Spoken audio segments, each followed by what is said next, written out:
Bismillahirrahmanirrahim. Assalamualaikum warahmatullahi wabarakatuh. Perkenalkan, nama saya Sri Dayanti dengan NIM 199204209,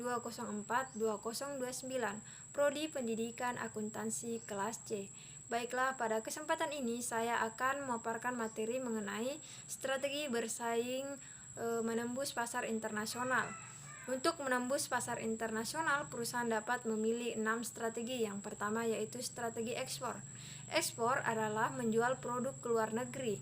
Ekspor merupakan strategi yang paling mudah dilakukan untuk menembus pasar internasional.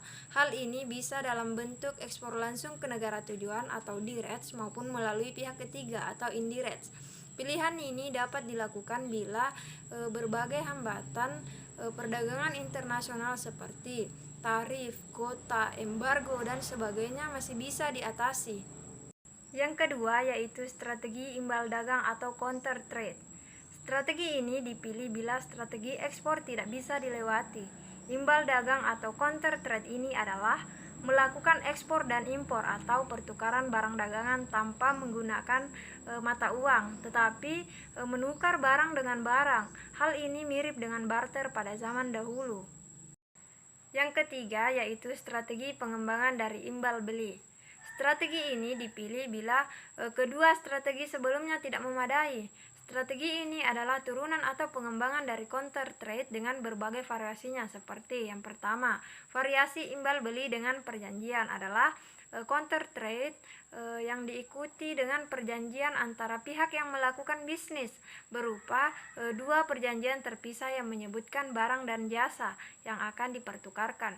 Yang kedua, variasi perdagangan dengan perjanjian membatasi dampak negatif adalah counter trade yang diikuti dengan perjanjian yang membatasi dampak negatif perdagangan imbal beli ini terhadap neraca perdagangan antar kedua negara.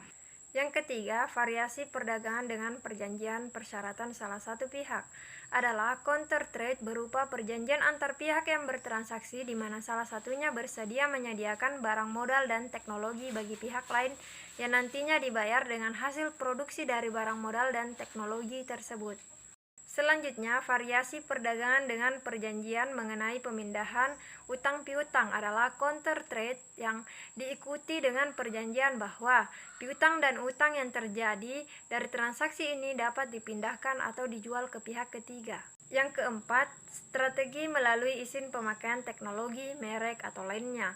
Strategi ini dipilih bila ketiga strategi sebelumnya tidak memadai. Strategi ini adalah memasuki pasar internasional melalui lisensi atau izin penggunaan intangible asset perusahaan kepada perusahaan asing di luar negeri.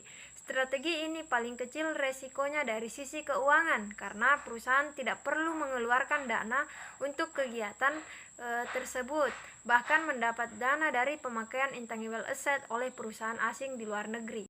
Yang kelima, strategi usaha patungan di luar negeri. Strategi ini dipilih bila keempat strategi sebelumnya tidak memungkinkan. Strategi ini adalah memasuki pasar internasional melalui penanaman modal patungan dengan perusahaan luar negeri. Di samping itu, usaha patungan ini juga bertujuan untuk berbagi risiko dengan pihak asing di luar negeri, khususnya bila kondisi pasar negara tujuan masih belum bisa dikuasai. Oleh karena itu, melalui usaha patungan dengan pengusaha lokal diharapkan keamanan usaha dan penguasaan pasar lebih terjamin. Yang terakhir yaitu strategi penanaman modal langsung di luar negeri. Strategi ini dipilih bila kelima strategi sebelumnya tidak memungkinkan.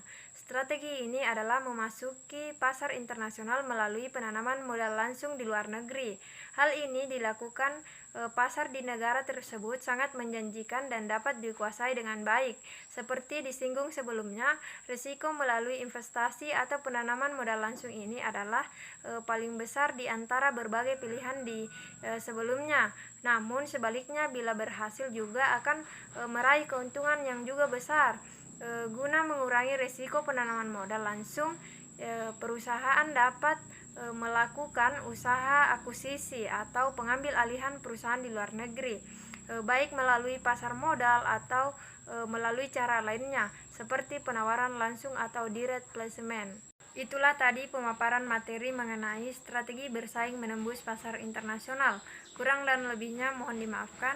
Wabillahi taufiq wal hidayah. Wassalamualaikum warahmatullahi wabarakatuh.